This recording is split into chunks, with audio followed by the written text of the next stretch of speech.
Hi, I'm Deterius. And I'm Sanisha, and we are your friendly neighborhood reviewers. We review all types of things from entertainment to television to news and food. Like and subscribe to our channel.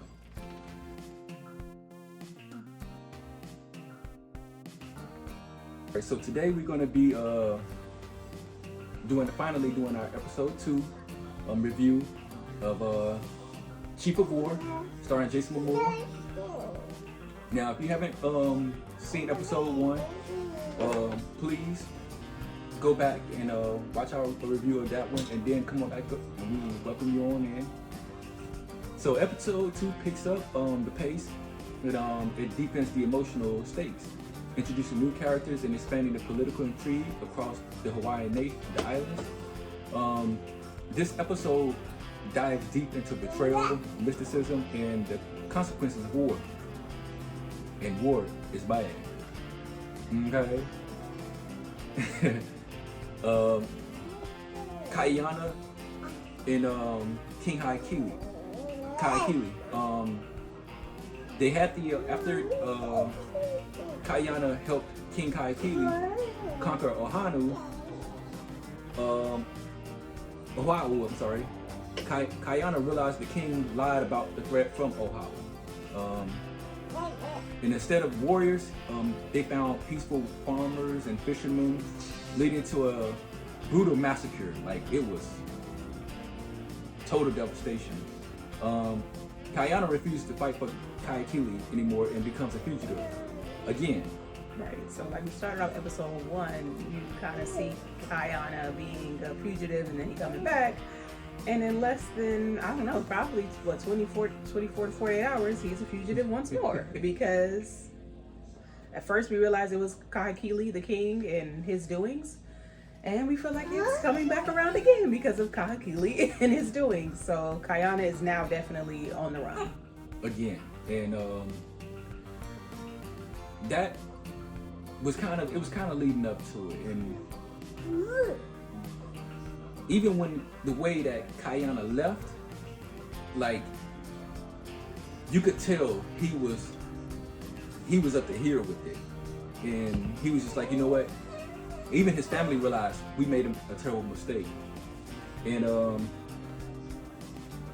so they went on the run. Then it flashes off to, we meet a new character, Kahamanu. And Kahumanu is revealed to be the secret daughter of King Kaikili's sister, who we also get introduced to in a Hawaiian war chief. She's hidden from the king due to her mixed royal lineage. Her father Moku wants to take her to Hawaii and has promised her hand in marriage to a local chief, which she resists. We also learn about Kahumanu is that she's very intrigued by knowledge. And it's shown when her uncle starts revealing to her, or has revealed to her, the prophecy of how the natives came to their land. So they used a map, I forget what it's called, the star map, I believe, right? That was what they were discussing. You kind of see in some of the scenes, she's discussing what the star map is, and she's asking about this. She's inquiring, she wants to know, and the person she's talking to, I don't know if it was her uncle, I think he was. Yeah. He was kind of telling her first, like, it's not any woman's business to be learning about these things, but right. She doesn't care because that's just who she is. She's a student. And she wants to just learn more about her culture. And usually in those times, it was mostly up to the men to do those things because they were the ones who were going to be fighting in war. So he has to know the history of the culture. So that way, when things did happen, they knew how to proceed, or just have the back details about what was going on. So for this new character that does arise, which is Kahumanu, there's a lot of things that takes place in her life that is important to the show, and absolutely, we kind of get to know her a lot more, and then know some of her family as well. And one thing that we learned is Kahumanu did not want to get married. So sought out, to the prophetess Taula. And Taula tells Kahamanu that the gods fear her and that her path to freedom requires a guardian. And Taula also warns Kayana about the prophecy and his role in it, adding layers of spiritual tension there. And it kind of gives you the feeling that these two are going to play an important role in each other's lives. They just don't know it yet. Right. Exactly. And then this one kind of goes like different scenes. It'll be 1 minute you're, seeing Kayana on the run, then it's back to Kahumanu. And it's kind of honestly back in between both of them, to be honest, for most of the episode. Yeah, it's mostly these two are, like I said, they're intertwined. So we're learning the different dynamics of that's going to play a large role in probably coming in the next episodes and beyond in this season. To see how their what path they're going to take. Kayana is on the run still, so Kaikili sends his men to capture Kayana, dead or alive. He didn't care. All he wanted was his mana, and he didn't care if they had to bring the man alive or if they killed him. They just had to bring back his bones if they killed him. So Kayana flees through the jungle, drawing the warriors away from his family. And let me tell you something. I would have squared up with my family if it was me. If I was Kayana, but then he ended up getting injured and ends up in a cave where Kahumanu nurses him back to health, and that's where their paths finally get to meet. And she recognized some of his tattoos. I'm not gonna give you that type of spoiler, but it goes back to the prophecy, and so when you see it, you're gonna be like, oh, and then a new,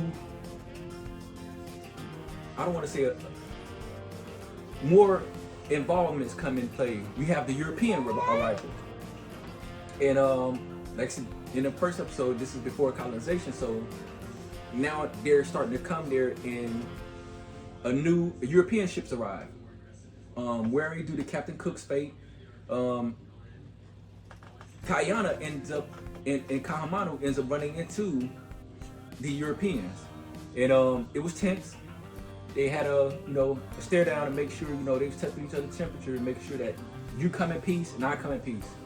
And Kayana ends up killing one of Kaikili's men, sneaking up on the Europeans, and he earned their trust because he saved their life. As Kayana leaves, he tells Kahumanu, go to this meeting spot where my family is, give them this, and they would know exactly what this means. He draws Kaikili's men away from the Europeans and Kahumanu, and they're after him deep. So they get to the cliff, and Kayana realizes, hey, look, this might cost me my life, but I gotta fight. So he fights, and the war chief ends up charging him after a lot of the men got killed, and Prince Kalupe sees from a distance that they're trying to kill him and they're not trying to capture him. So he's now looking at distrust, like, what is going on here? So Kayana ends up taking the war chief with him over the cliff, and they didn't show where the body went, but Kayana ends up waking up, and he gets rescued by the Europeans because he saved their life. And he ends up on the ship, and they're sailing away from the island, even though he wants to go back. Kayana's loyalty was definitely challenged in episode 1 and in episode 2. To his people, to clash with the king's manipulative tactics, he broke his war club and left it at the temple. So, and symbolize that right there let everybody know that, hey, I'm not with you guys. I'm not with I support King Kaikili, and I reject his rule. You have more dynamics into this episode. You have the female empowerment role, where you see Kahumanu challenge the traditional roles, refusing to be a pawn in a political marriage. Right. She believes her life is much more than just being somebody's wife, and there is truth to that, and especially when it's like forced, you know, and it's right. arranged. It's not like you meet somebody, you love them, you want to marry them. It's like you just giving me I mean, that's how it was. Though, when you look at a lot of these shows or just like study history, a lot of the times it was arranged, and a lot of times it was forced. Unfortunately, that's what women were raised to do, is to raise families. Unfortunately, so it kind of embrace the female empowerment aspect of it. I can see that in the show as well. It definitely does, and she kind of, where they went with it, she kind of accepted her role because out of necessity. Right. Because it's either she gets married or you're gonna be left out here to die. So she was stuck in between a rock and a hard place. But her spiritual significance hit as a larger destiny for her, and not only just her, it's for the entire culture. We're gonna go over a little bit of the things that we kind of saw, which is the cultural mysticism. Hawaiian gods and seers play a central role in guiding characters' decisions. Yeah. Taula, although her message was cryptic, suggests that divine forces are at play here, and they're shaping each and every event that is happening. And from the way Kahumanu's mind wants to know the history of the people, to know the spiritual significance, it shows that there is a change that's about to happen, and either everybody's going to be okay with it or everybody's not. But at the end of the day, it's going to definitely define the culture in a whole different way. So that's pretty much like, honestly, the fullness of it in the episodes, without like trying to give it point per point. But I would say like we could probably discuss like what were our takeaways, and then next we'll do our predictions, and then what did we rate the episode. All right. I do want to talk about the cliffhanger ending. So right now, everybody presumes that Kayana is dead. There's no, after falling over the cliff, nobody's seen his body. So I do think that here's my prediction. I do believe Prince Kalupe is going to have to go back and face the wrath of his father. I do, because that he specifically wanted Kayana's bones. He wanted him dead or alive, and he's going to be. I think it's going to pick up him searching for the body, because if he goes back empty-handed, who knows? His father would kill anybody at this point to get his achieve his goal. I believe Kahumanu is going to take her role as wife of the war chief. They haven't given his name yet, so we're not going to give any spoilers of that. I'm interested to see what the family, Kayana's family, is going to be doing, because they don't know if he's alive, and nobody has seen his body. Right. So I wonder how that's going to play out with them, where they're going to fit in on Hawaii, because they're home. They can't go back home. Right. They cannot go back home. Due to the previous battle that they had, is just going to be create too much chaos. It was just too chaotic as it was. I don't know what predictions I would have, though. I'm trying to think. I think Kayana's gonna, when he goes to the foreign land, he's gonna learn a new language. I think he's gonna learn how to use firearms. And I think because of the trust that he has established with the Europeans, I believe they're going to play a part in the war in helping stop Kaikili. Now, do I I'm assuming, I'm going to go out on a limb and say that I believe by the end of the show, Kayana is going to be the king to unite everybody. And I think he's going to do that with the help of the Europeans. Now, how much can he trust them? I don't know. I think they're going to end up, betraying everybody once they get inside. But that's still up to Graf right now. I think he's going to learn their ways, their culture while he's away, and they're going to go back and he's going to help take over. He's going to help take over. And who is he going to back? I don't know. That's going to be the interesting question. Because what if Hawaii's chief is just as bad as Kaikili? Yeah. Now you're going to have a dynamic where you're going to do the lesser of two evils.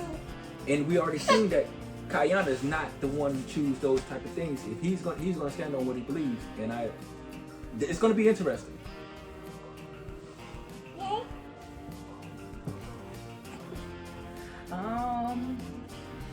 I am not sure what my expectations are. I definitely am looking forward to seeing how Kahumanu's whole experience is going to be as a married person because of. Come here. Come here, boo boo. Yeah, come here.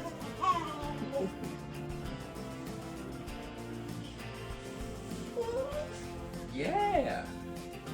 Yeah. Yeah. I'm still, and I'm also still curious of how Kayana is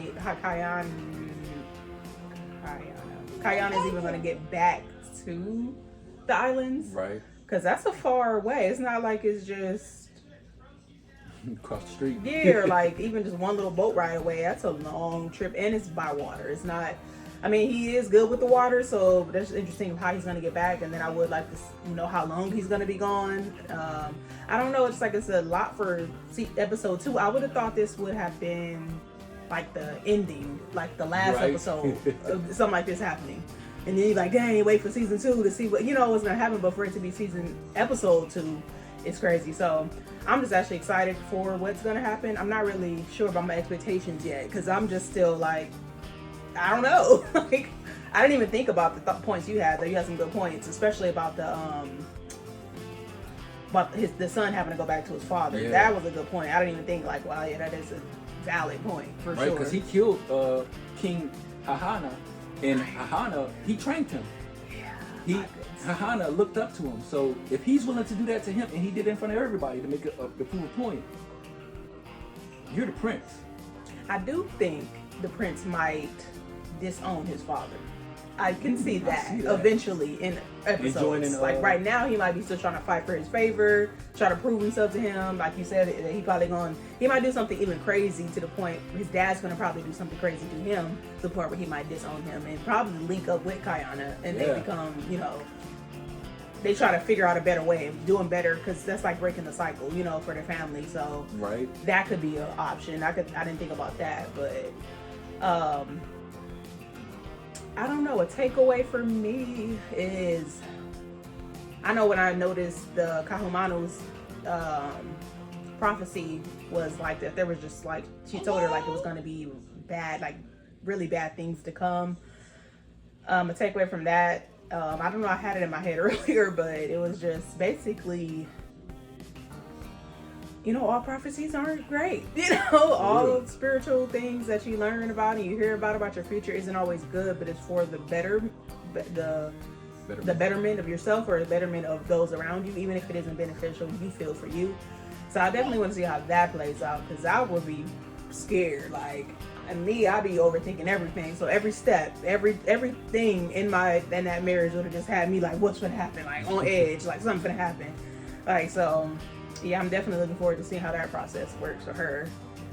Absolutely. And if you're enjoying the show, show's blend of history, mythology, and drama, episode 3 promises even more twists. Like, I cannot stress how much I am loving this show. Yeah. And if I have to rate it out of this episode, out of 5, what was it? We're gonna say Cupids. 5 Cupids. Because we love on this channel. I would say, I would give this one, I would give it a solid 4.5. That's what I had in my head, 4.5. Mm-hmm. I really wish they would had a little bit more action in it. So, but I do understand you need these filler episodes. So not everything is going to be action packed, but it was definitely a really good episode. Episode 1 was a 5 Cupids because man, it started off just with that. Action throughout the whole thing, the first 10 minutes to the last 10 minutes. For real, and then it gripped you like. Even with the death of King Kahana, it made you. It tugged at you. I like this episode. It wasn't as as that dramatic, but it was still a very good episode. Good insight, really good insight. For real. And expectation for the next episode for sure. So that's pretty much it for today's episode for our podcast. We definitely would encourage you guys to like, subscribe. We are on Instagram, Facebook, YouTube, and TikTok. So definitely follow all of our channels to keep up with what we're doing. We're going to be reviewing all types of things. So this is just something we wanted to start because honestly the show looked amazing from the preview. So we're just like, let's check it out, and it's really good. So we've been waiting on this episode. We was watching another show and then we saw it was like, wait a minute. Yeah, like what's this?